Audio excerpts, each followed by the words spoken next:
Hello बच्चों, welcome back to my YouTube channel. आज हम कक्षा 10 की गणित में प्रश्नावली 3.3 को पूरा हल करेंगे। और बच्चों ये वीडियो आप लोग फुल वॉच करें। आज का वीडियो 1 शॉर्ट वीडियो होने वाला है। तो शुरू करते हैं। निम्नलिखित समीकरण के युग्म को विलोपन तथा प्रतिस्थापना विधि से हल कीजिए। कौन सी विधि अधिक उपयुक्त है? तो विलोपन विधि को मैं आपको एग्जाम्पल की मदद समझाती हूँ कि उसमें एक पद को विलुप्त कर देते हैं तो दूसरे पद का मान आ जाता है। कैसे करते हैं इसको देखते हैं।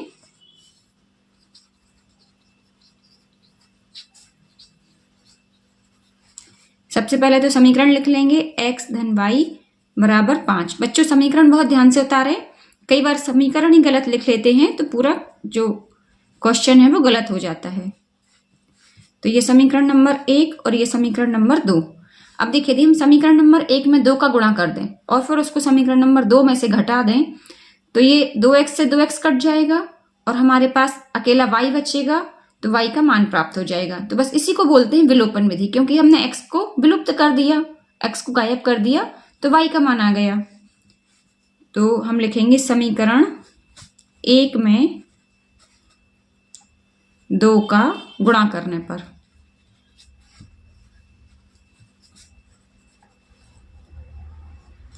तो 1 है हमारा x धन y बराबर 5। दोनों पक्षों में 2 का गुणा कर देंगे तो ये हो जाएगा 2x धन 2y बराबर 5 दूनी 10।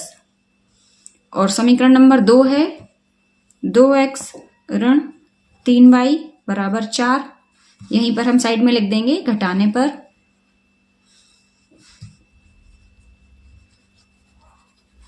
तो ये देखिए, ये धन का है तो ये ऋण का हो जाएगा, ये ऋण का है तो ये धन का हो जाएगा और ये धन का है तो ये ऋण का।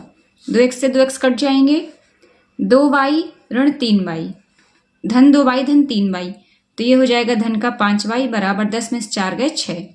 तो y बराबर आ जाएगा 6/5। ये y का मान आ गया। अब y का मान हम रख देंगे समीकरण नंबर 1 में। ये देखिए, ये है समीकरण नंबर 1।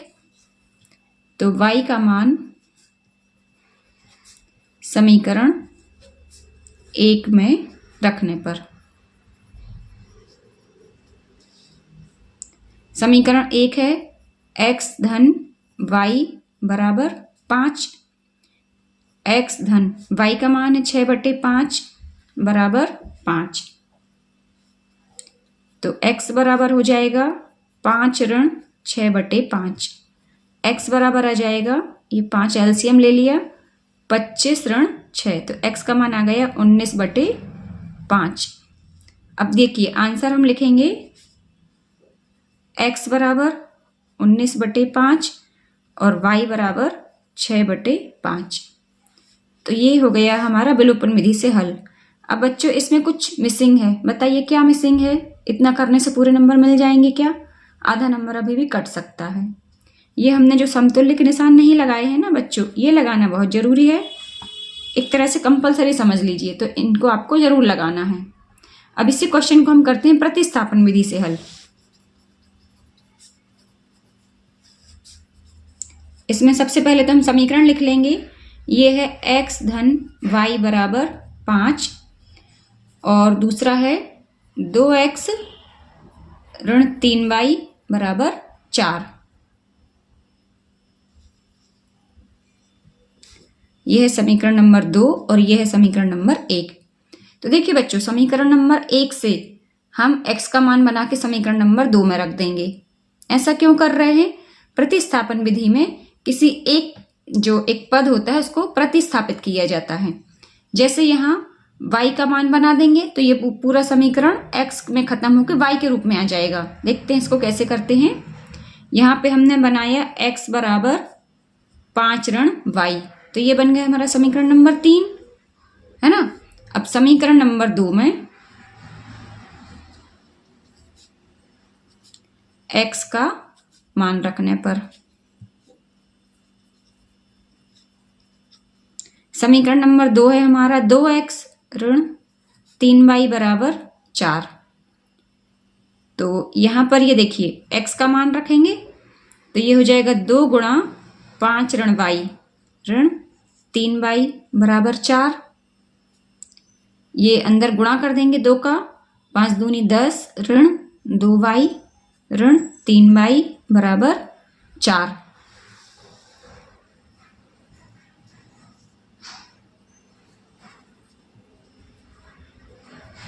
ये देखिए ऋण 2y ऋण 3y, तो ये हो जाएगा ऋण का 5y बराबर, ये 4 तो पहले से है, 10 यहाँ आके ऋण का हो जाएगा।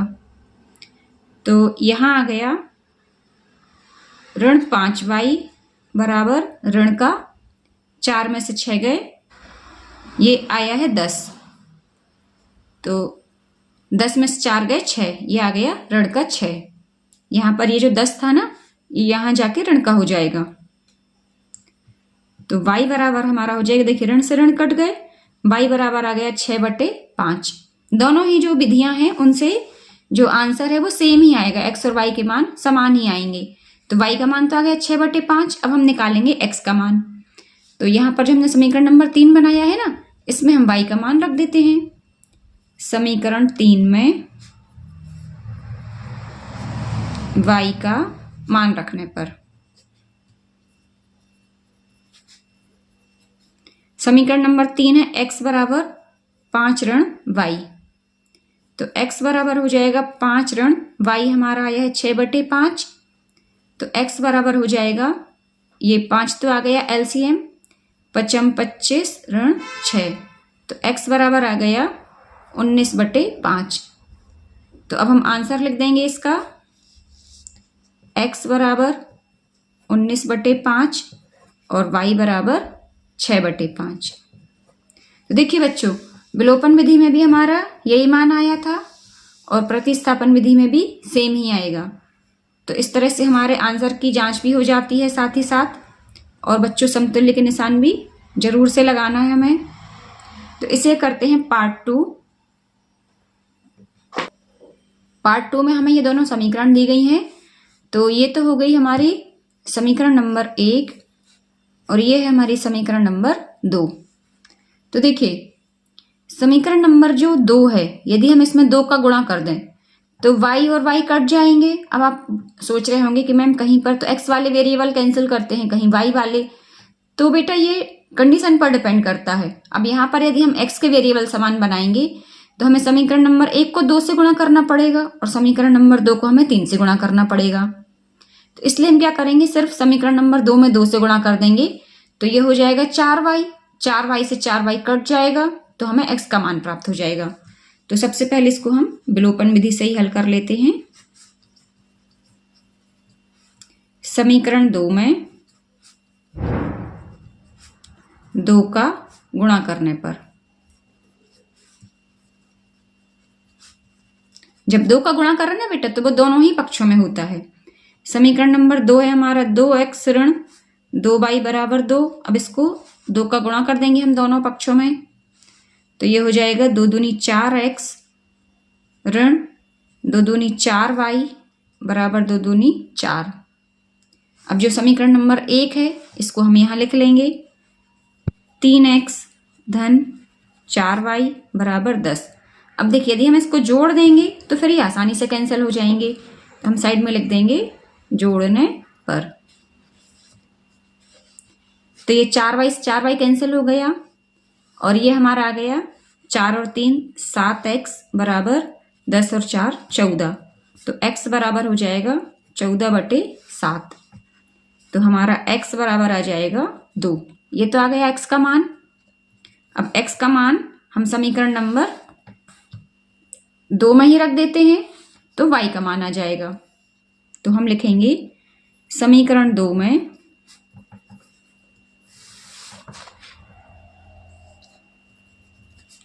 x का मान रखने पर, समीकरण नंबर 2 है हमारा 2x ऋण 2y बराबर 2। x हमारा अभी अभी आया है 2, तो ये हो जाएगा 2 गुणा 2 ऋण 2y बराबर 2। 2 दूनी 4 ऋण 2y बराबर 2। तो ऋण 2y बराबर 2 ऋण 4, ऋण 2y बराबर ऋण का 4 धन का 2, तो यह आ जाएगा 2 और ऋण का निशान बड़ा है तो ऋण का निशान यहाँ आ जाएगा। ऋण से ऋण कट जाएगा, y बराबर आ जाएगा 2/2 अर्थात 1। तो अब हम आंसर लिखेंगे इसका, x बराबर 2 और y बराबर 1, ये हो जाएगा इसका आंसर। और अभी भी बेटा समतुल्य के निशान मिसिंग है, तो इनको हम लगा देते हैं।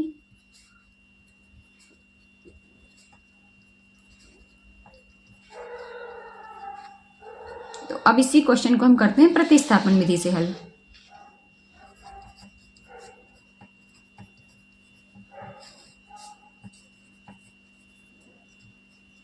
इसका जो समीकरण नंबर 1 है ये है 3x धन 4y बराबर 10 और समीकरण नंबर 2 है 2x ऋण 2y बराबर 2। तो देखिए समीकरण नंबर 2 को हम थोड़ा सा आसान बना सकते हैं। कैसे? समीकरण के दोनों पक्षों में यदि हम 2 से भाग कर दें तो ये बचेगा x ऋण y बराबर 1। तो जो x का मान हम बनाएंगे वो बनेगा सिर्फ 2 धन y, उसके नीचे कुछ नहीं रहेगा हर में। तो इसलिए हम समीकरण नंबर 2 को 2 से भाग कर देंगे। सबसे पहले तो समीकरण 2 में 2 से भाग देने पर बेटा यदि ऐसा कर लेंगे ना, आप लोग ये समझ लेंगे तो समीकरण को हल करना बहुत ही ज़्यादा आसान हो जाएगा। अब आप सोच रहे होंगे मैम कहीं गुणा करते हैं कहीं भाग, तो बेटा जब आप ये प्रैक्टिस करेंगे तो आपको अपने आप देख के समझ में आने लगेगा कहाँ पर क्या करना है।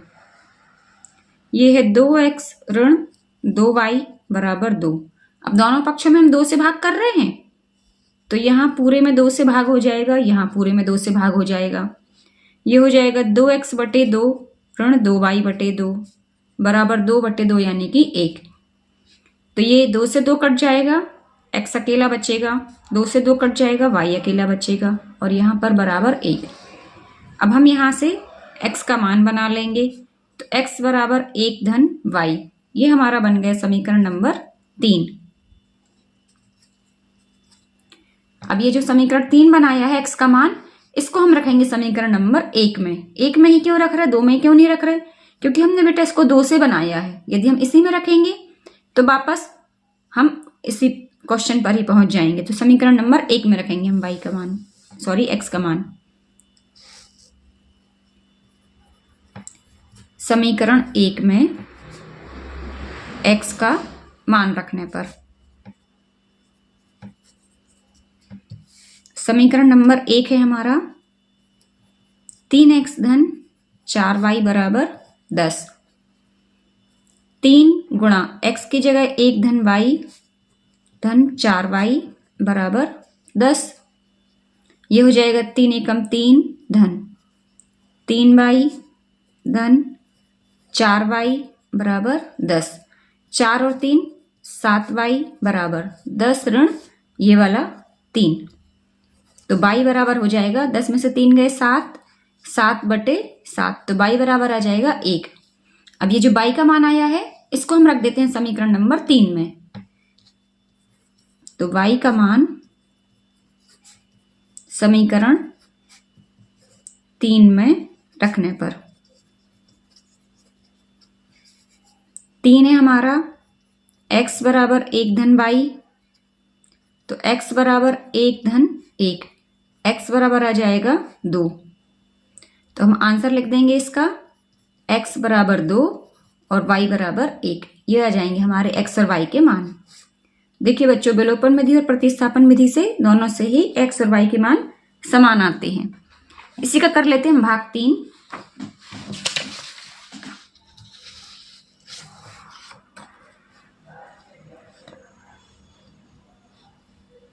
भाग 3 में हमें ये दोनों समीकरण दिए गए हैं। तो पहले हम इनको थोड़ा सा हल करके जैसे अभी तक हमने समीकरण हल किए हैं वैसा बना लेंगे। ये है 3x ऋण 5y।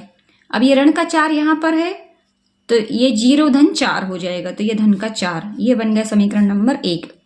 इसी तरह से 9x ऋण 2y बराबर धन का जो 7 है वैसे रहेगा, तो ये है समीकरण नंबर 2। अब देखिए यहां पर है 3x और यहां पर है 9x, तो हम 3 में यदि 3 का गुणा कर दें तो ये भी 9x बन जाएगा।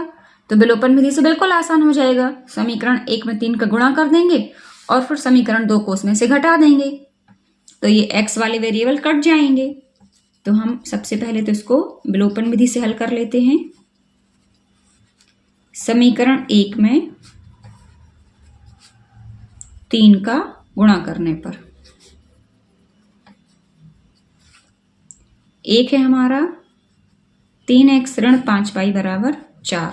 दोनों पक्षों में हम 3 से गुणा कर देंगे, तो 3 3 9x ऋण 15y बराबर 4 3 12। अब समीकरण नंबर 2 को इसके नीचे लिख लेते हैं। 9x ऋण 2y बराबर 7। इसको हम घटा देंगे, यहां लिख देंगे हम घटाने पर। 9x से 9x कट जाएंगे, 15 और 2, और ये घटा रहे हैं तो इसका निशान तो बदला है, इसका भी तो बदलेगा। ये ऋण का धन हो जाएगा और ये धन का ऋण हो जाएगा। 15 में से 2 गए 13 और ऋण का निशान बड़ा है तो ये हो जाएगा ऋण 13y बराबर 12 में से 7 गए 5, तो y बराबर हमारा आ जाएगा ऋण 5/13। ये y का मान आ गया। अब जो y का मान आया है इसको हम रख देंगे समीकरण नंबर 1 में। समीकरण 1 में y का मान रखने पर समीकरण नंबर 1 है हमारा 3x ऋण 5y बराबर 4 और y बराबर हमारा आया है ऋण 5/13, तो ये हो जाएगा 3x ऋण 5 गुणा ऋण 5/13 बराबर 4। तो ये हो जाएगा हमारा 3x, अब ये देखिए ऋण ऋण मिलके धन 25/13 बराबर 4, तो 3x बराबर 4, ये धन 25/13 यहाँ के ऋण 25/13 हो जाएंगे। 3x बराबर 13 चौको 52 ऋण 25, तो x बराबर हमारा आ जाएगा 52 में से 25 गए 27/13, और बच्चों यहाँ जो 3 गुणा में है यहाँ के भाग में हो जाएगा, तो ये 1/3। अब 3 एकम 3, 3 नाम 27, तो x बराबर आ जाएगा 9/13। तो बच्चों यहीं पर हम y का भी मान लिख देते हैं, तो ये हो जाएगा आंसर। y बराबर हो जाएगा ऋण 5/13।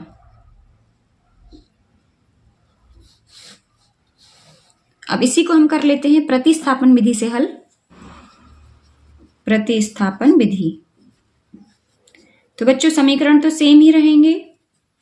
समीकरण नंबर 1 है और ये समीकरण नंबर 2 है, तो यदि हम समीकरण नंबर 1 से x का मान बना लें और उसको 2 में रख दें, x का ही क्यों बना रहे, y का क्यों नहीं बना रहे? तो देखिए बच्चों यहाँ पर हम x का मान बनाएंगे तो हमें नीचे 3 प्राप्त होगा, क्योंकि 3 इसमें गुणा के रूप में है तो भाग में चला जाएगा, और यहाँ पर 9 है, तो यदि x का मान हम रखते हैं बटे में 3 के रूप में, तो ये 9 से कट जाएगा और नीचे का जो 3 है वो खत्म हो जाएगा।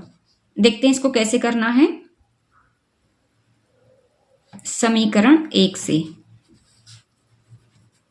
ये है 3x ऋण 5y बराबर 4, तो ये हो जाएगा हमारा 3x बराबर 4 धन 5y, x बराबर आ जाएगा 4 धन 5y/3। ये हमने बना लिया समीकरण नंबर 3। अब हम क्या करेंगे, x का मान समीकरण 2 में रखने पर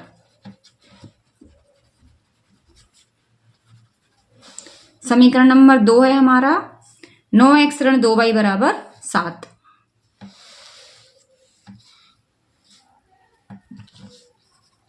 नौ एक्स ऋण 2y बराबर 7। तो ये जो x है ये है हमारा 9 तो वैसे ही रहेगा, x का मान रख देंगे 4 धन 5y/3 ऋण 2y बराबर 7। ये देखिए 3 एकम 3, 3 3 9। मैंने आपको ऊपर बताया था ना मान बनाने से पहले x का, ये क्यों बना रहे हैं, तो ये देखिए 3 से 9 कट गया। अब ये हमारा बचा 3 गुणा 4 धन 5y ऋण 2y बराबर 7। अब ये समीकरण हल करना कितना आसान हो जाएगा। ये हो जाएगा 4 तिरी 12 धन 3 5 15y ऋण 2y बराबर 7। तो ये हमारा हो जाएगा 15 में से 2 गए 13y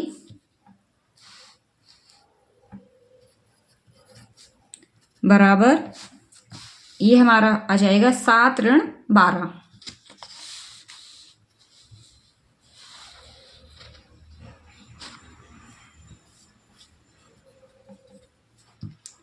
तो y बराबर आ जाएगा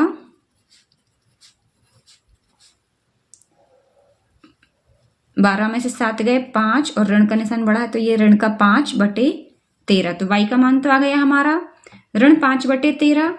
अब y का मान समीकरण, ये हमने नया समीकरण बनाया ना 3, इसमें रख देते हैं। समीकरण 3 में रखने पर, इसमें रखते हैं तो आसानी से निकाल आता है x का मान। यदि हम यहां पर रखेंगे 1 या 2 में तो थोड़ा सा हल करना पड़ेगा ज्यादा। तो ये हो जाएगा x बराबर 4 धन 5y/3। x बराबर हो जाएगा 4 धन 5 गुणा ऋण 5/13 और /3। x बराबर 4, ये देखिए धन ऋण मिलके ऋण हो जाएंगे। ऋण का 25/13/3। इसको थोड़ा सा हल करने का आप लोग तरीका देख लीजिए। बच्चे यहाँ पर अक्सर गलत कर देते हैं। x बराबर हो जाएगा 13 चौको 52 ऋण 25/13। ये तो है। अब ये नीचे है 3, तो इसको हम 3/1 लिख सकते हैं। ऊपर जाके हो जाएगा 1/3। बस बच्चे क्या करते हैं 3 का ऊपर गुणा कर देते हैं, जबकि 3 का हमें भाग करना है। तो 52 ऋण 25 ये हो जाएगा 27/13 गुणा 1/3। 3 एकम 3, 3 नाम 27। तो x का मान आ जाएगा 9/13। इस तरह से हमारा आंसर हो जाएगा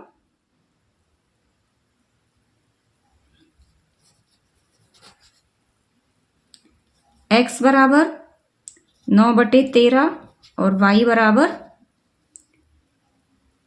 ऋण 5/13। अब इसी का हम कर लेते हैं भाग 4। भाग 4 में बच्चों ये 2 समीकरण दिए गए हैं। पहले तो हमें इनको हल करके, जैसे कि अभी तक हमने समीकरण किए हैं हल, वैसा बनाना पड़ेगा। तो ये साफ दिख रहा है, हमें इसको एलसीएम लेना पड़ेगा। तो ये 2 3 6, 3 का यहाँ गुणा करेंगे 3x धन 2 का यहाँ गुणा करेंगे 2 दूनी 4y बराबर ऋण का 1। अब ये हमारा आ जाएगा 3x धन 4y बराबर ऋण का 6। ये आ गया समीकरण नंबर 1। 2 को हल करेंगे, यहाँ पर भी ले लेंगे एलसीएम। ये हो जाएगा 3, इसके नीचे 1 मान लेते हैं। तो ये हो जाएगा 3x ऋण y बराबर 3। तो यहाँ आ जाएगा 3x ऋण y बराबर 3 तिया 9। ये हो गया समीकरण नंबर 2। अब हम इसको सबसे पहले तो करते हैं विलोपन विधि से हल। किसी एक पद को विलुप्त करना है। देखिए ये यहाँ पर भी 3x और यहाँ पर भी 3x है। हमें कोई भी समीकरण में गुणा नहीं करना है, सीधे ही कट कर सकते हैं। तो समीकरण 1 में से समीकरण 2 को घटाने पर ये हो जाएगा 3x धन 4y और ये है 3x ऋण y, ये बराबर ऋण का 6 और बराबर ये 9। हम यहाँ डायरेक्ट ही लिख सकते हैं घटाने पर। तो ये घटाएंगे तो निशान बदल जाएंगे। ये ऋण का हो जाएगा, ये ऋण से धन का हो जाएगा और ये धन से ऋण का हो जाएगा। तो 4y धन y ये हो जाएगा 5y बराबर ऋण 6 ऋण 9 ऋण का 15। तो y बराबर ऋण का 15/5। y बराबर आ जाएगा ऋण का 3।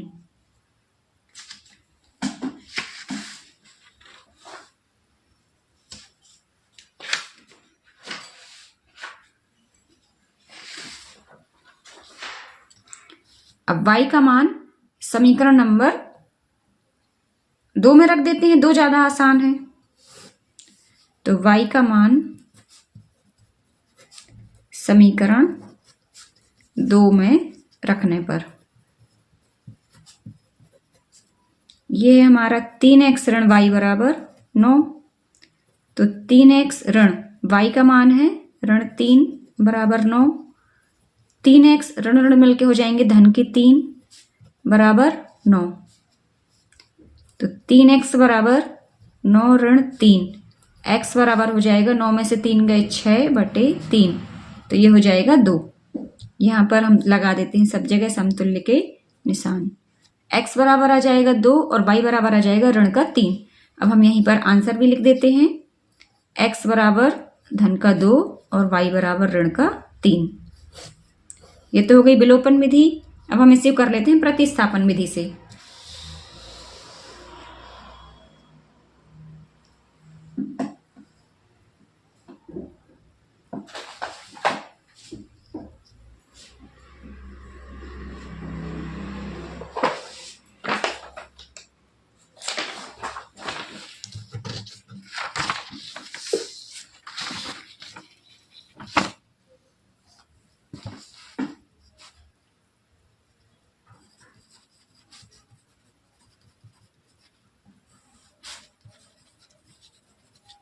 तो देखिए बच्चों, समीकरण तो यही रहेंगे जो हमने बनाए हैं, पहला और दूसरा। प्रतिस्थापन विधि में किसी एक पद को विलुप्त करना है, तो यहां से हम बना लेंगे y का मान। क्यों बना रहे हैं y का ही, x का भी बना सकते थे, इससे भी बना सकते हैं। देखिए यहाँ y के साथ कोई गुणांक नहीं है, तो हमें आसान पड़ेगा, हर में कोई भी संख्या नहीं रहेगी। तो हम लिखेंगे समीकरण नंबर 2 से। समीकरण नंबर 2 है 3x ऋण y बराबर 9। तो ये y को हम इस तरफ ले जाएंगे, तो ये हो जाएगा धन का y। तो 3x ऋण 9 बराबर y, ये हो गया हमारा समीकरण नंबर 3। अब समीकरण 1 में y का मान रखने पर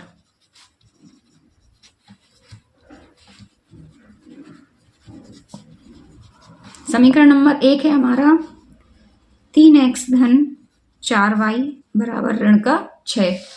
ये समीकरण नंबर 1 मैंने यहां से देख के लिख लिया है। तो यहां y का मान रख देंगे, ये हो जाएगा हमारा 3x धन 4 गुणा y का मान है 3x ऋण 9 बराबर ऋण का 6।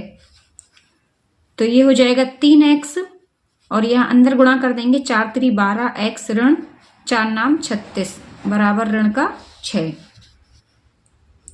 तो ये देखिए 12 और 3 15x ऋण 36 बराबर ऋण का 6।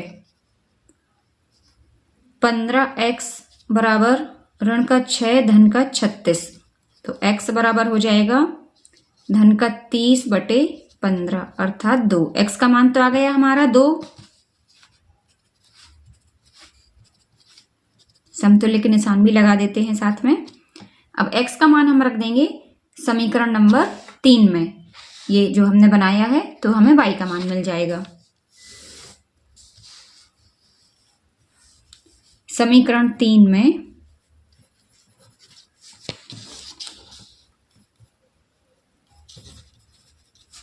x का मान रखने पर ये है हमारा 3x ऋण 9 बराबर y। बस मैंने इसको देख के यहाँ लिख दिया है। और x का मान अभी अभी में मिला है 2, ये यहाँ पर, तो ये हो जाएगा 3 गुणा 2 ऋण 9 बराबर y।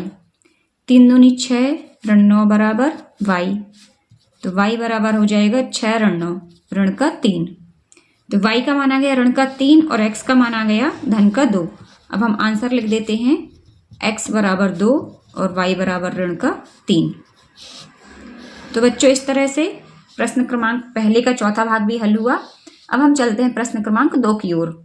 प्रश्न क्रमांक 2 है, निम्न समस्याओं में रैखिक समीकरण के युग्म बनाइए और इनके हल, यदि उनका अस्तित्व हो तो विलोपन विधि से ज्ञात करें। और बच्चों प्रश्न क्रमांक 1 में एक चीज छूट गई है, उन्होंने ये भी पूछा था कौन सी विधि अधिक उपयुक्त है। तो हम एक लाइन में आंसर लिख सकते हैं, विलोपन विधि अधिक उपयुक्त है। अब आप हर एक क्वेश्चन के साथ ही लिख लीजिएगा। तो क्वेश्चन नंबर 2 का फर्स्ट पार्ट शुरू करते हैं। यदि हम अंश में 1 जोड़ दें तथा हर में 1 घटा दें तो भिन्न 1 में बदल जाती है। यदि हर में एक जोड़ दें तो यह 1/2 हो जाती है। वह भिन्न क्या है? तो सबसे पहले तो भिन्न आप लोग समझते हो क्या होते हैं, जिनको हम x अपन y के रूप में लिख सकते हैं वो कहलाते हैं भिन्न, या p/q के रूप में लिख सकते हैं। तो हम लिखेंगे माना वह भिन्न x अपन y है। प्रश्नानुसार अंश में एक जोड़ दें, जो अंश है इसमें एक जोड़ दिया और हर में एक घटा दिया, y-1, तो भिन्न एक में बदल जाती है। तो फिर ये हो रही है 1। इसको हम थोड़ा सा हल करके समीकरण बना लेते हैं। यहाँ तिर्यक गुणा कर देंगे इसके नीचे 1 मान के, तो ये हो जाएगा x-1 बराबर y-1, x-y बराबर -1 और यहाँ का भी ये -1, तो x-y बराबर -2। ये तो हमारा बन गया समीकरण नंबर 1। अब जो द्वितीय शर्त है इसको भी देख लेते हैं। ये है प्रथम शर्तानुसार, फिर है द्वितीय शर्तानुसार।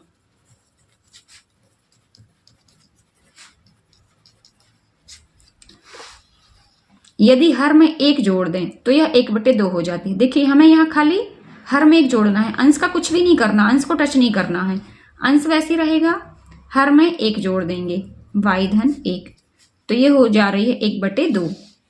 बस यहाँ समझने का है, बच्चे कई बार अंश में भी जोड़ देते हैं। तो यहाँ पर भी तिर्यक गुणा कर देंगे, ये हो जाएगा 2x बराबर y-1, तो 2x ऋण y बराबर 1। ये बन गए हमारा समीकरण नंबर 2। यहाँ साथ में समतुल्य के निशान भी लगा देते हैं।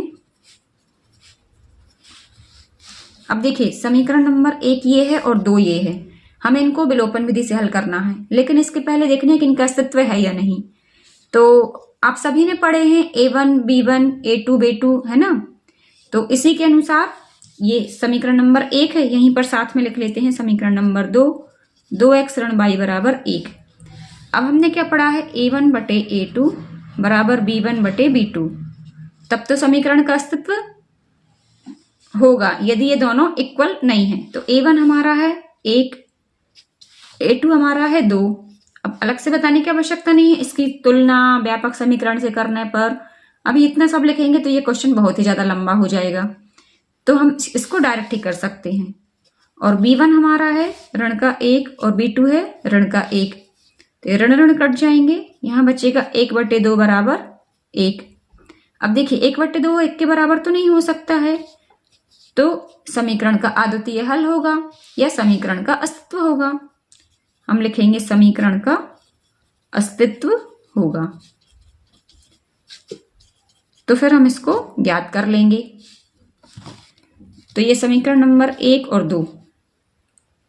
समीकरण नंबर 1 में से 2 को यदि हम घटा दें तो y से y कट जाएगा और हमें x का मान मिल जाएगा, तो हम यहां पर ही लिख सकते हैं घटाने पर।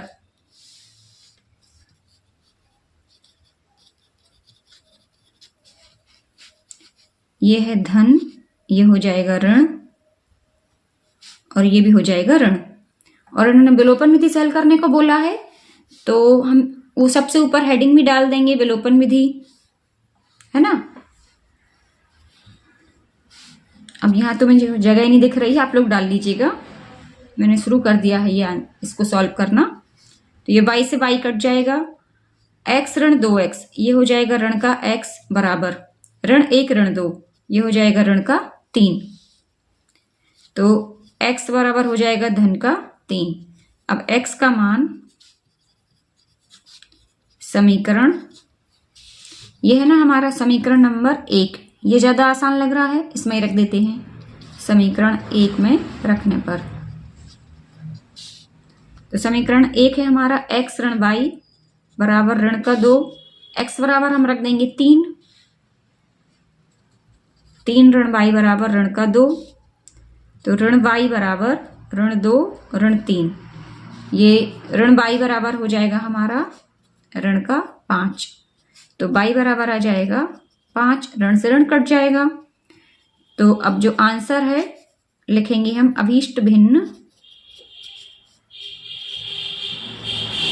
ये है हमारी x/y और x का मान हमारा आया है 3, y का मान आया है 5, तो अभीष्ट भिन्न कितनी हो जाएगी?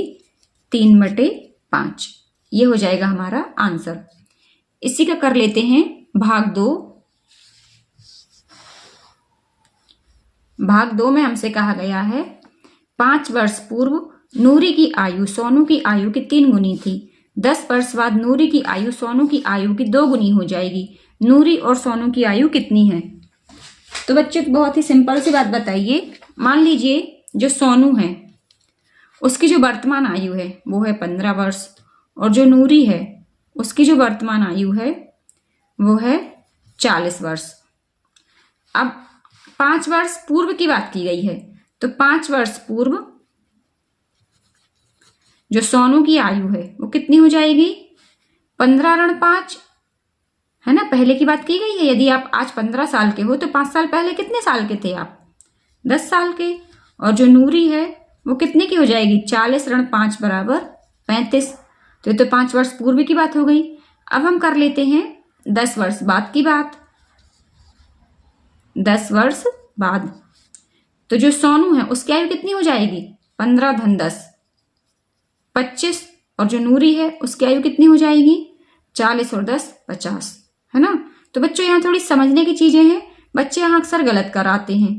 कहीं पर ये जैसे 15 में 5 जोड़ना है तो ये घटा देंगे, और यहाँ पर 15 में, यहाँ देखिए 15 में से 5 घटाना थे जब पूर्व की बात करते हैं, और जब बाद की बात करते हैं तो यहाँ 15 में 10 जोड़ते हैं, है ना। बस इतनी सी बात समझने की है।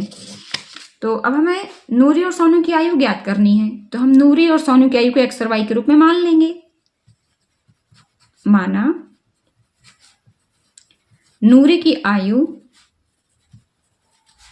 x वर्ष, नूरी की वर्तमान आयु, तथा सोनू की वर्तमान आयु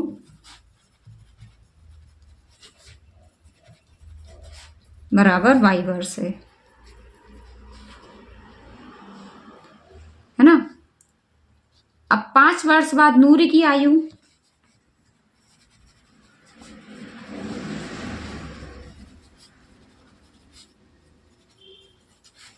ये हो जाएगी x धन 5 वर्ष, और 5 वर्ष बाद सोनू की आयु, ये हो जाएगी y धन 5 वर्ष, है ना। साथ ही साथ हम 10 वर्ष बाद भी निकाल लेते हैं। सॉरी, 5 वर्ष पूर्व, 5 वर्ष पूर्व, पूर्व की बात की गई है तो हो जाएगी x ऋण 5 वर्ष, और यहां पर y ऋण 5 वर्ष। ये नूरी और सोनू की 5 वर्ष पूर्व की आयु हो गई। अब 10 वर्ष बाद नूरी की आयु, ये है x ऋण x धन 10 हो जाएगी, क्योंकि बाद की पूछी गई है, बाद की बात चल रही है यहाँ, तो जोड़ देंगे। और 10 वर्ष बाद सोनू की आयु, ये हो जाएगी y धन 10 वर्ष। अब जो प्रश्न में दोनों शर्तें दी गई हैं उनको फॉलो कर लेते हैं। प्रथम शर्तानुसार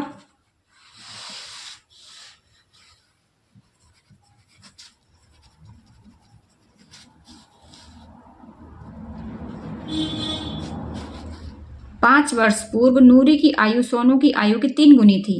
तो 5 वर्ष पूर्व एक साइड तो हम लिख लेंगे नूरी की आयु, ये है x ऋण 5, और सोनू की आयु लिख लेंगे, ये है y ऋण 5। अब देखिए 3 गुनी थी नूरी की आयु सोनू की आयु की। अब 3 का गुणा किस में करना है? इस तरफ करना है या इस तरफ करना है? हम करेंगे सोनू की आयु में 3 का गुणा। क्यों करेंगे? क्योंकि ये कम है, 3 का गुणा करने से ज्यादा हो जाएगी, तो नूरी की आयु की बराबर आ जाएगी। तो ये हो जाएगी x ऋण 5 बराबर ये 3y ऋण 15। तो ये हो जाएगा x ऋण 3y बराबर ऋण 15 धन का 5। x ऋण 3y बराबर ऋण का 10। ये समीकरण नंबर 1। साथ ही साथ बच्चों समतुल्य के निशान भी चलते रहेंगे हमारे। अब हम निकालेंगे द्वितीय शर्तानुसार।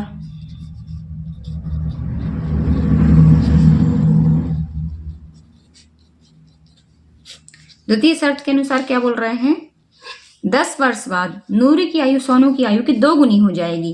तो 10 वर्ष बाद एक साइड हम लिख लेते हैं नूरी की आयु, ये है x धन 10, और एक साइड हम लिख लेते हैं सोनू की आयु, ये है y धन 10।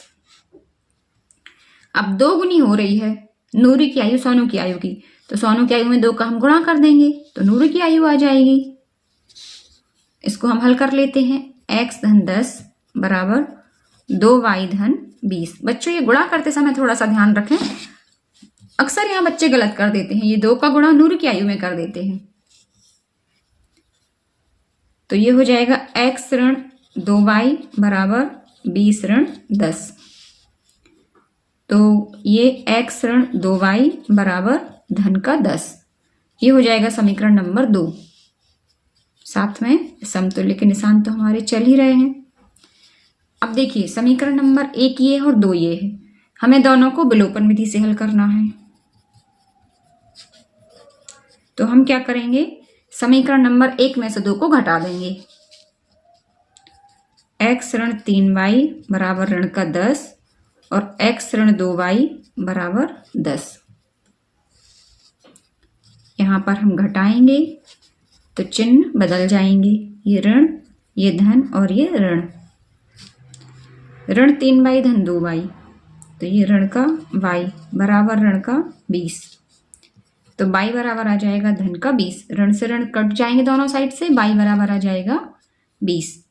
अब y का मान हम कौन से समीकरण में रख दें, 2 में रख देते हैं। y का मान समीकरण 2 में रखने पर, समीकरण 2 है x ऋण 2y बराबर 10। तो ये देखिए ये विलोपन विधि चल रही है, यहाँ से x ऋण 2 गुणा 20 बराबर 10, x बराबर 10, ये 20 दूनी 40, यहाँ ऋण के यहाँ जाके धन के हो जाएंगे, धन के 40, x धन 40, सॉरी 10 धन 40, तो x बराबर आ जाएगा 50। अब देखिए x और y के मान आ गए, अब हम लिखेंगे आंसर। अतः नूरी की आयु, नूरी की वर्तमान आयु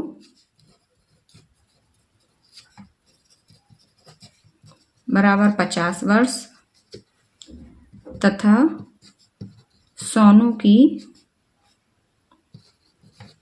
आयु बराबर 20 वर्ष होगी। अब इसी का हम कर लेते हैं पार्ट 3। तो जो नूरी और सोनू वाला जो हमने प्रश्न हल किया है, इसमें हमने a1 और a1 b1 ये वाला तो निकाला नहीं है। समीकरण का अस्तित्व निकालने के लिए मैं यहाँ आपको निकाल के बता दे रही हूँ। ये समीकरण नंबर 1 है और ये समीकरण नंबर 2 है, ये दोनों मैंने साथ में लिखे हुए हैं। तो यहाँ पर a1 बटे a2 बराबर b1 बटे b2, ये आपको करके दिखाना है। तो a1 हमारा है 1 और a2 है हमारा 1, b1 हमारा है ऋण 3 और b2 है हमारा ऋण का 2। तो 1 बराबर 3 बटे 2, ये तो हो नहीं सकता, तो समीकरण का अस्तित्व होगा।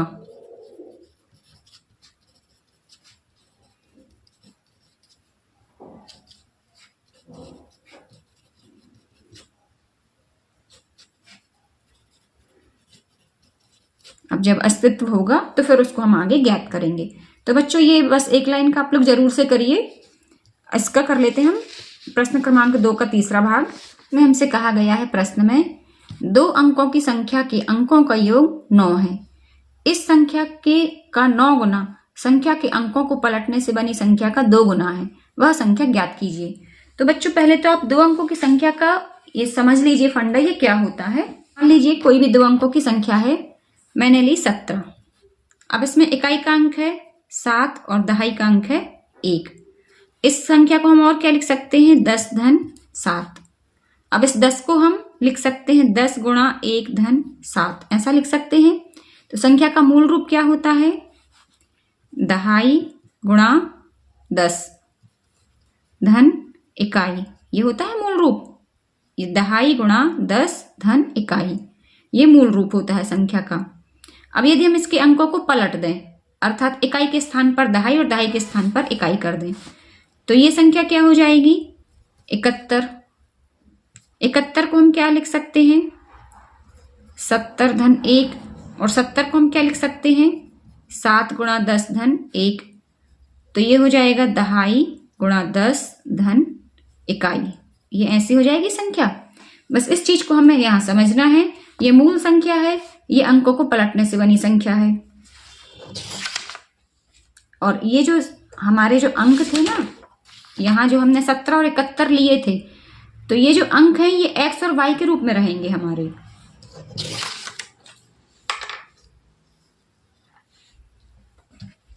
तो हम लिखेंगे माना इकाई का अंक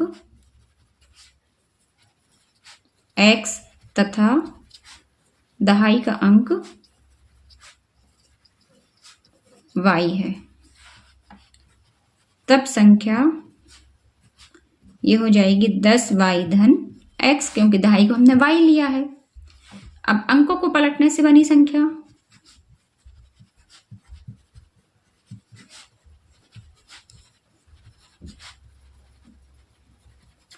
ये हो जाएगी हमारी 10x धन y, इकाई के स्थान पर दहाई आ गया, दहाई के स्थान पर इकाई।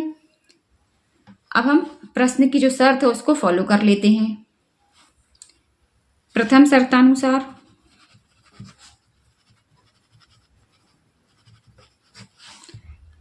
संख्या के अंकों का योग 9 है, 2 अंकों की संख्या के अंकों का योग 9 है, तो इकाई धन दहाई बराबर 9। ये तो सिंपल सा समीकरण नंबर 1 बन गया। अब जो द्वितीय शर्त है इसको थोड़ा सा आप लोग समझिएगा, ये थोड़ी सी उटपटांग से दी गई है। कैसी उटपटांग? ये देखिए, इस संख्या का 9 गुना इस संख्या, अर्थात जो मूल संख्या है, आप 2-2 शब्द 3-3 शब्द पढ़ते जाइए और समीकरण बनाते जाइए। इस संख्या का 9 गुना जो मूल संख्या है 10y धन x, इसका 9 गुना, अर्थात इसमें 9 का गुणा कर दें तो अंकों को पलटने से बनी संख्या का 2 गुना है। अंकों को पलटने से बनी संख्या है 10x धन y, इसका 2 गुना। इसका एक और तरीका है ये समीकरण बनाने का। आप लोग क्या करिए, एक साइड तो हमने लिख लिया मूल संख्या 10y धन x, और एक साइड हमने लिख ली अंकों को पलटने से बनी संख्या 10x धन y। अब हमसे क्या कहा गया है, इसको ध्यान से पढ़िए। इस संख्या का 9 गुना संख्या के अंकों को पलटने से बनी संख्या का 2 गुना है। तो इस संख्या का 9 गुना, अर्थात मूल संख्या में 9 का गुणा कर दिया, अंकों को पलटने से बनी संख्या का 2 गुना है। बस इतना सा हमें करना है और ये हमारा समीकरण तैयार हो जाएगा। तो यहां पर इसमें 9 का गुणा कर देंगे, 90y धन 9x बराबर 20x धन 2y। ये 9x ऋण 20x धन 90y ऋण 2y बराबर 0। ऋण के 11x और धन का 90 में से 2 गए 88y बराबर 0। अब दोनों पक्षों में हम 11 से भाग कर देते हैं। क्यों करना है, ये थोड़ा सा आसान हो जाएगा समीकरण। दोनों पक्षों में 11 का भाग देने पर ये हो जाएगा ऋण x धन 11 अट्ठे 88y बराबर 0। ये बन गया समीकरण नंबर 2 और यह है समीकरण नंबर 1। दोनों को हम साथ में लिख देते हैं। ऋण x धन 8y बराबर 0। अब सबसे पहले तो हम इसमें a1 a2 वाला कर लेते हैं। तो a1 बटे a2 बराबर b1 बटे b2। a1 हमारा है 1, a2 है ऋण 1, b1 है 1, b2 है 8। तो देखिए ऋण 1 बराबर 1 बटे 8, ये तो हो नहीं सकता। तो समीकरण का अद्वितीय हल होगा या समीकरण का अस्तित्व होगा। समीकरण युग्म का अस्तित्व होगा। तो फिर हम इसका हल ज्ञात कर लेते हैं। समीकरण नंबर 1 है हमारा x धन y बराबर 9 और समीकरण नंबर 2 है ऋण x धन 8y बराबर 0। अब समीकरण 1 में से 2 को हम घटा लेंगे, सॉरी इसको जोड़ देंगे, तो x से x कट जाएगा और इसको हम कर रहे हैं विलोपन विधि से हल। ये 1y धन 8y ये हो जाएगा 9y बराबर 9, तो y बराबर हो जाएगा 9/9 अर्थात 1। अब y का मान रख देंगे समीकरण नंबर 1 में।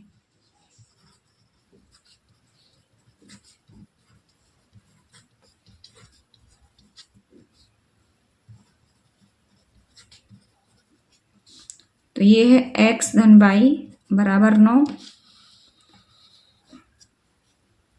तो यहां पर x धन 1 बराबर 9, x बराबर आ जाएगा 9 ऋण 1, x बराबर आ जाएगा 8। देखिए y बराबर आ गया 1 और x बराबर आ गया 8। तो अब हम लिखेंगे आंसर में,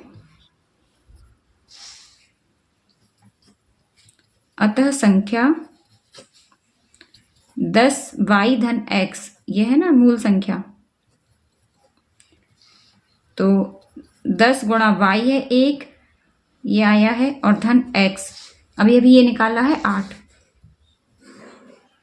तो ये हो जाएगा 10 और 8 18 बराबर 18 होगी, और ये हो जाएगा बच्चों हमारा आंसर।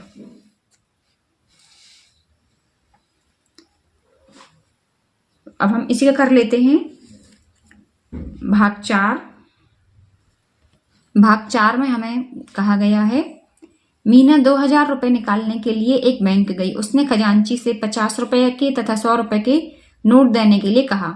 मीना ने कुल 25 नोट प्राप्त किए। ज्ञात कीजिए उसने 50 रुपये और 100 रुपये के कितने नोट प्राप्त किए। तो देखिए बच्चों, आपके यहाँ कन्या भोजन तो सभी ने देखा होगा। क्या होता है, जैसे आपकी मम्मी ने 100 रुपये दिए और कहा इसके 10-10 के नोट ले आओ, तो आप फटाक से जाके 10-10 के 10 नोट ले आएंगे, तो ये हो जाएंगे 100 के नोट। अब यदि आपसे कहा गया कि 20 नोट ले आओ 100 रुपये के, तो आप क्या करेंगे, 20 रुपये के 5 नोट ले आएंगे, तो ये हो जाएंगे 100 रुपये। तो 20 के 5 नोट आ रही है, कैसे पता चला, ये हमने 100 में भाग किया 20 का, तो ये आ गया 5, है ना। अब यदि हमसे कहा जाए 500 रुपये का नोट दे दिया और कहा जाए कि इसमें 20 और 10 के नोट लेके आओ, तो आप क्या करेंगे, आपसे बोला जाएगा कि 100 रुपये के 10 के नोट ले आओ और बाकी जो 400 बच रहे उसके 20 के नोट ले आओ। तो इसमें 100 के आप 10 नोट ले आएंगे और अब जो बच रहे हैं 400, उसमें आपको 20 के नोट लाना है। तो हम क्या करेंगे, 400/20, तो ये हो जाएंगे हमारे 20 नोट। तो इस तरह से टोटल नोट कितने आ गए, 500 रुपये में 30 नोट आ गए। तो अब ये जो हमें नोट तो पता है, लेकिन हमें इनकी संख्या नहीं पता। ये जो हमने 10 और 20 करके निकाले हैं 30 नोट, तो हमें बस यही संख्या ही निकालनी है, कितने नोट प्राप्त किए। तो इसको शुरू करते हैं।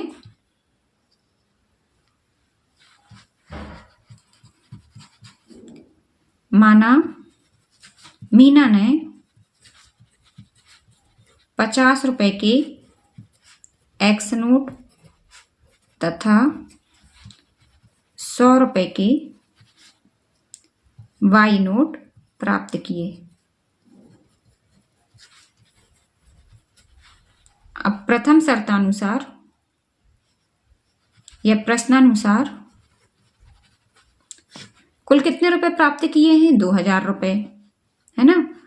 और 100 और 50 के नोट प्राप्त किए हैं, तो 50 गुणा x धन 100 गुणा y बराबर 2000, क्योंकि ये दोनों ही से ही मिलकर बने हैं ना 2000 रुपये। 50 के नोट जितने भी हैं उसमें x का गुणा कर दिया, और y 100 रुपये के नोट जितने भी उसमें y का गुणा कर दिया, तो 2000 रुपये निकल आए उसके। तो ये हमारा हो गया 50x धन 100y बराबर 2000। अब समीकरण के दोनों पक्षों में यदि हम 50 से भाग कर दें तो ये समीकरण आसान हो जाएगा। समीकरण के दोनों पक्षों में 50 से भाग करने पर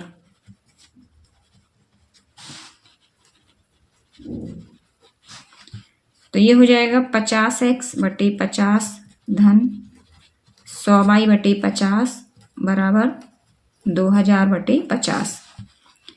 x धन 2y बराबर ये हो जाएगा 5 को 20 40। ये समीकरण नंबर 1। अब द्वितीय शर्त जो बोली गई है हमसे, मीना ने कुल 25 नोट प्राप्त किए।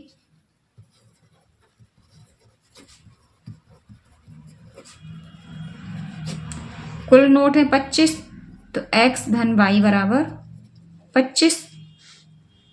ये हमारा बन गया समीकरण नंबर 2। और समीकरण नंबर 1 ये है, दोनों को हम साथ में लिख लेते हैं। x धन 2y बराबर 40 और ये है x धन y बराबर 25। ये समीकरण नंबर 2 और ये 1। तो पहले तो हम a1 a2 कर लेंगे, समीकरण का अस्तित्व पता कर लेंगे। a1 बटे a2 बराबर b1 बटे b2। a1 है हमारा 1, a2 है 1, b1 है 2 और b2 है 1। तो 1 बराबर 2 ये तो संभव नहीं है, तो समीकरण का अस्तित्व होगा।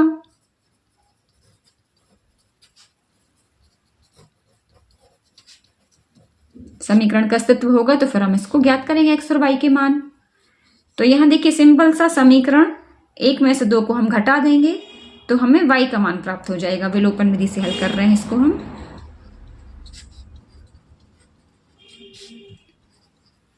समीकरण 1 लिख दिया हमने, x धन 2y बराबर 40 और 2 लिख दिया x धन y बराबर 25।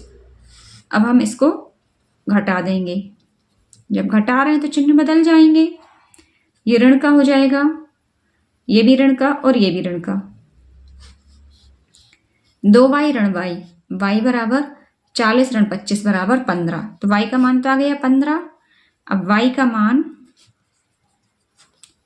समीकरण 2 ज्यादा आसान है, 2 में रख देते हैं।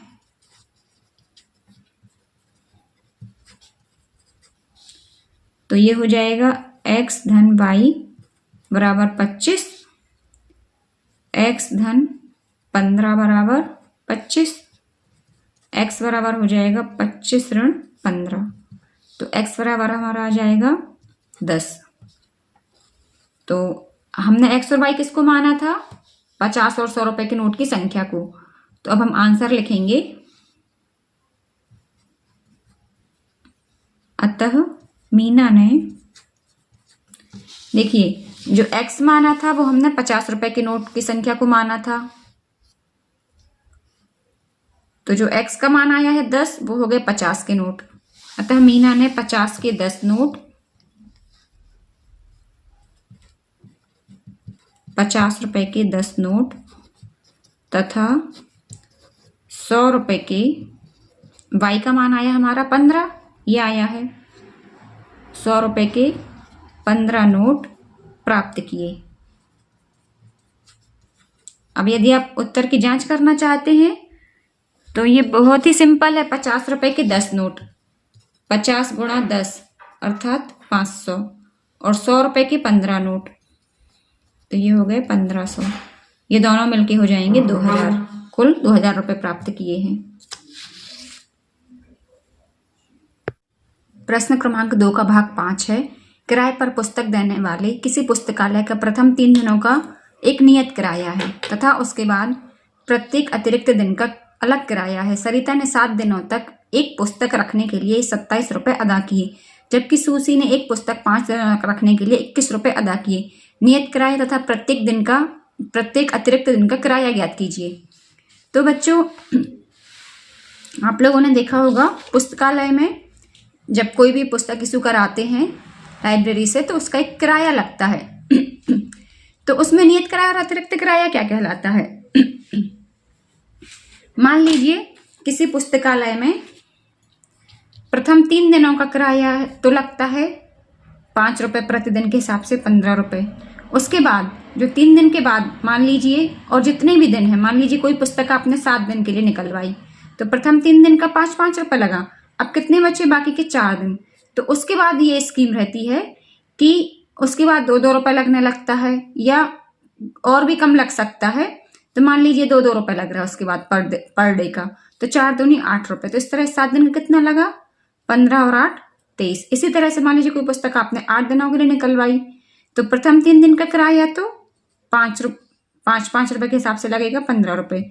उसके बाद 8 में से 3 गए 5 दिन, 5 दिनों के लिए हो सकता है 2 रुपये पर डे लग रहा हो, तो 5 दूनी 10। तो देखिए यहाँ पर हो गई ये 25, है ना।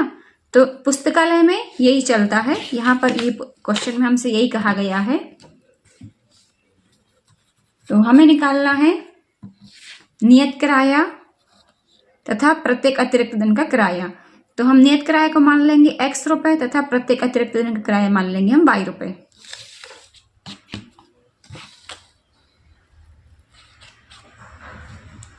माना नियत किराया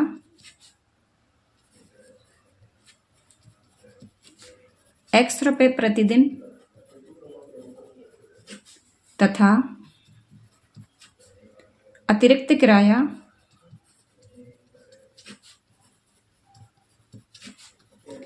y रुपए प्रतिदिन है।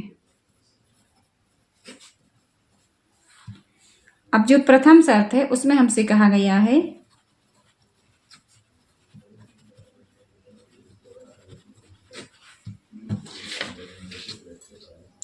सरिता ने 7 दिनों तक एक पुस्तक रखने के लिए 27 रुपये अदा किए, है ना।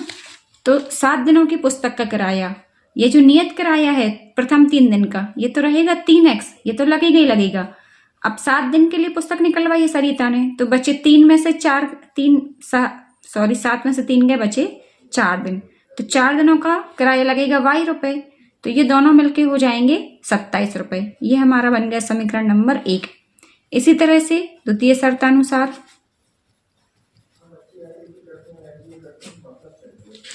ये है सूसी ने एक पुस्तक 5 दिनों तक रखने के लिए 21 रुपये अदा किए। तो सूसी ने रखी 5 दिन तक पुस्तक, तो जो प्रथम 3 दिन का किराया है वो तो x रुपये, बाकी के बचे 5 में से 3 गए 2 दिन, तो 2 दिन का किराया y रुपये, है ना। पर डे के y है 1 दिन का किराया, तो 2 दिन का किराया 2y रुपये। तो और उसने अदा किए 21 रुपये। तो ये बन गया हमारा समीकरण नंबर 2। अब देखिए समीकरण नंबर 1 और 2, यहाँ पर इसको हम सबसे पहले देख लेंगे समीकरण का अस्तित्व है या नहीं। इसके नीचे ही लिख देते हैं समीकरण नंबर 2, 3x धन 2y बराबर 21। ये समीकरण नंबर 2 है हमारा। तो यहाँ पर a1 बटे a2 बराबर b1 बटे b2 ये निकालेंगे। a1 हमारा है 3, a2 भी है 3, b1 हमारा है 4 और b2 है 2। तो 3 एकम 3, 3 एकम 3, 2 एकम 2, 2 दूनी 4, तो 1 बराबर 2। ये तो संभव नहीं है, इसलिए समीकरण का अद्वितीय हल होगा और समीकरण का अस्तित्व होगा। समीकरण निकाय का अस्तित्व होगा। तो फिर हम इसको ज्ञात करेंगे और साथ में कहा गया हमें इसको विलोपन विधि से हल करना है। तो हम क्या करेंगे, यहाँ देखिए ये 3x समीकरण 1 में भी है और 2 में भी है, तो सिंपल सा समीकरण 1 में से 2 को हम घटा देंगे, 3x से 3x कट जाएंगे, तो हमें यहाँ पर y का मान प्राप्त हो जाएगा। हम लिखेंगे 3x धन 4y बराबर 27 और 3x धन 2y बराबर 21। अब यहाँ पर हम घटा रहे हैं, तो ये निशान बदल जाएंगे, ये धनकरण हो जाएगा, ये भी धनकरण और ये भी धनकरण। तो 4y में से 2y गए, यहाँ पर बचे 2y बराबर 27 में से 21 गए 6, तो y बराबर हो जाएगा हमारा 6/2 अर्थात 3। अब y का मान हम रख देंगे समीकरण नंबर 2 में। y का मान समीकरण 2 में रखने पर समीकरण नंबर 2 है हमारा 3x धन 2y बराबर 21।